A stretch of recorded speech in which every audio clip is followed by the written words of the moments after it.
And we're back with another episode of Before You Buy, that show where we give you some straight up gameplay and our first impressions of the latest games releasing. As usual, it's me, your guide, Jake Baldino, and today we're talking about Star Wars Jedi Fallen Order. Oh yeah, baby, we're wrapping up that holiday season with a couple of extra surprises, and I think this is certainly one of them. Straight off the bat, I've been playing a review copy of Fallen Order for quite some time now, and I'm pleased to report it's pretty great. Seems like EA didn't screw this one up. Now, I don't think it's like a perfect 10 out of 10. I'll get to that. But bottom line, we've got a very good Star Wars game here, and that feels really good to say. It's been a while since there's been a genuinely fantastic one, like a long time. Now, keep in mind, I do say this as someone who is a mega Star Wars nerd. I eat up like almost everything Star Wars, so I'm being honest with you guys here. Still, the bones of this game are core, good video game stuff, not even just because Star Wars. And so, I've also included only 1 or 2 of the first early areas, so there's minimal spoilers, and this footage is also on Xbox One X. Sorry, PC fans, I was trying to get my hands on some footage for it, but didn't get it in time for this video. Now, first things first, a lot of people have been asking me, no, it's not really like The Force Unleashed, like at all. That's not a bad thing, though. The elevator pitch should excite, a lot of you. Think Star Wars with big, huge, Uncharted-style action set pieces, climbing and jumping as amazing stuff happens and explodes around you while the main character goes, oh no, no, no, no, no. Then they slow it down with some very Metroid Prime-esque planetary exploration and puzzle solving and caves,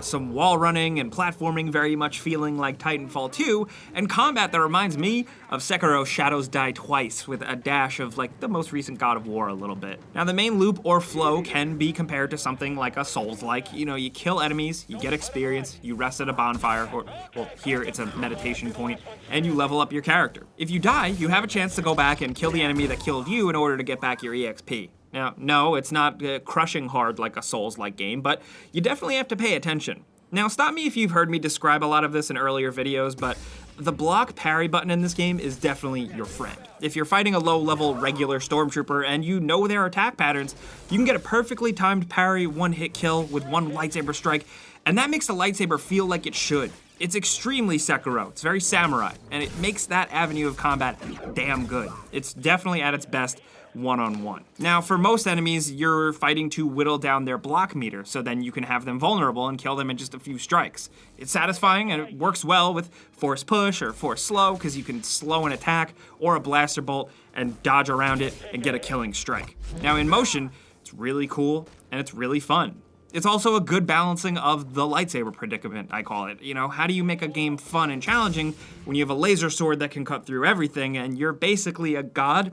The game walks a fair compromise line. It doesn't feel like very easy mode cutting through everyone, and it also doesn't feel like a cheap baseball bat. I think they've done a good job here. I embraced and loved every single fight, from deflecting a blaster bolt from stormtroopers that actually have surprisingly okay aim, to force pushing a dude off of a cliff, to a two-handed overhead downward slash a large enemy, kind of like angry Anakin style. You might think it looks okay from watching videos, but I think it plays much better than it looks. I will say, I wish there was more enemy variety. The game isn't the worst with it, but I would have loved way more different things to fight. And also there's a couple of bigger, kind of like boss creature enemies that are just nowhere near as fun as fighting like another person with a staff or a lightsaber, you know what I mean? There are 3 main difficulty modes, and the game tells you exactly how it changes with each one. Normal is just a bit too easy, I thought, but thankfully when the game ramps it up, it doesn't just make the enemies just big health tanks, it just makes the timing windows smaller, so you have to get better. That's a solid choice in combat difficulty right there and selection, and I think that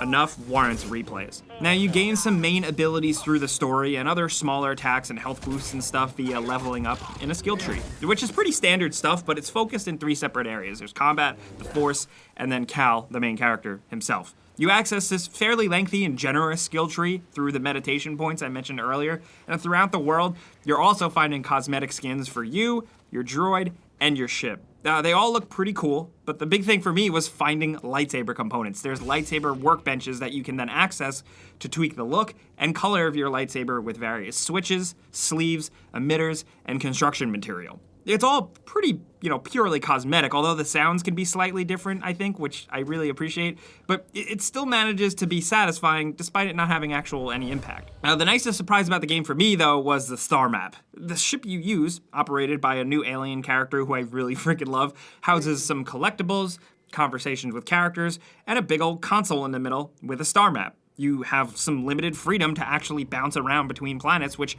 works out great with the exploration ability thing side of gameplay. Earn a new force ability, now go back to a previous planet and access other areas you couldn't previously with your new stuff. But thankfully, it feels more substantial than just kind of opening a door.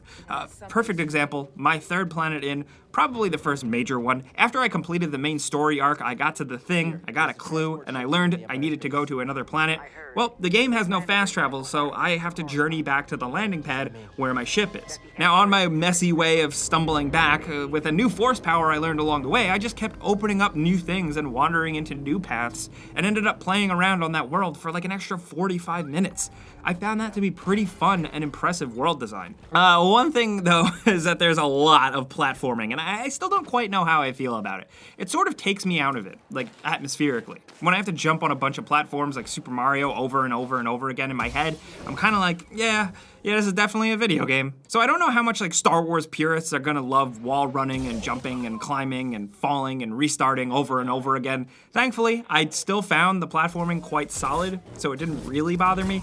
It's actually kind of satisfying at points, especially when it's more puzzle involved, but it's also the weirdest standout of the main flow and loops of the game, which are otherwise really great. I think of these core pillars of gameplay, this is the weakest one, and I just wanted to point that out, especially if you hate platforming sequences in third-person games.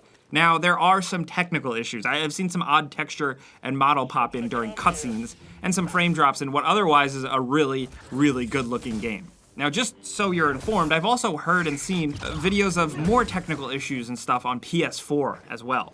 Nothing game-breaking, but noticeable to the point that I hope things get cleaned up with patches soon, because some areas of the game feel slightly undercooked. Especially some weird animation stuff with clicking the sticks in if you're playing with a controller. But now, I haven't gotten into story stuff too much because I don't want to spoil things, but also because I was hoping that some of you big Star Wars fans have stuck around to this point in the video. I did enjoy the story here. It kind of has the typical video game thing of not quite being enough, though, towards the end. Like, it does the thing where it ends just when it starts to really get cooking, you know? Still, what I love most is how the game nonchalantly does Star Wars world building. Like, oh yeah, that cool Star Wars thing over there, yeah, that's whatever, let's move on. It does that a lot, and it just kind of flexes it. It made me smile pretty often. New and interesting planets and creatures are created, and you often visit some deep lore favorites as well as a couple little planet name drops that made me really happy, and just seeing creatures in this universe that you don't often see on the big screen. I just really appreciate that stuff. That stuff for me as a Star Wars fan goes a long way. Cal, the main character, is okay. He comes off a little generic, I know, but I think the actor Cameron Monaghan does a great job acting with what he's given. My favorites, though, the real show stealers, are all of the supporting characters, both heroes and villains. Your little merry crew, as well as the Inquisitors, which I think are perfectly well represented here. They feel like they're perfectly ripped from the Vader comics especially. It's not the longest game, but it doesn't feel like bullshit short thanks to how it plays with exploration. Depending on how you play and just what difficulty you're on, you'd probably be between anywhere from 17, 18-ish hours to 25, 30-ish hours, depending on whether or not you're a completionist. That's not a lot for some people. A lot of people want The Witcher 3 when they spend $60, a video game price that hasn't really risen since the early 90s, and that's a conversation for a whole other video. Yes, I do wish the game was slightly longer, more so for me, just so it could have, sticked some of the ending landing stuff a bit better. Still, I think this is a very good video game. It's Respawn, the developers, in top form, and it's completely free of EA microtransaction stuff, which I know is what everyone is going to bring up. The main theory is that, yeah, they could add in microtransactions later on down the line after reviews of the game are already out. I'm just acknowledging all the comments out there, but I don't know how they could, and it likely wouldn't ruin the game still. It really seems like EA just left Respawn up to their own devices here, which seems to be a trend, and they should really keep doing that. This is a strictly single-player, linear-ish Star Wars classic video game right here. A lot of people believe that these types of games are dying. Some companies even think that these games aren't worth being made anymore as we get less and less of them every year, it feels like. But this is a damn good one, and I'd suggest you at the very least consider maybe showing up for it. Me personally, like I said, I really enjoyed it, and I'm looking forward to a Fallen Order 2 or whatever they would call it. I really hope it gets made. But of course, that's a before you buy. You know how this works by now. I give you some pros, some cons, and some personal opinion, and now I definitely want to hear yours down in the comments below. Star Wars fans especially, I want to know what you guys are thinking. Try and keep it spoiler-free down there, but I would still just love to know what you think of everything they've done. the planets you visit, the people, the creatures you see. What are you thinking? Really, let's talk about anything Star Wars Jedi Fallen Order, but if you got stuff for me and if you want to yell at me, find me on Twitter or Instagram at Jake Baldino. I'll probably be talking about Star Wars. But if you enjoyed this video and maybe we helped you learn something, clicking the like button is really the best way you can help us out, man. We would really appreciate that. And if you're new, consider subscribing and hitting that notification bell because we put out videos every single day. But hey, as always, thanks for watching, and we'll see you guys next time.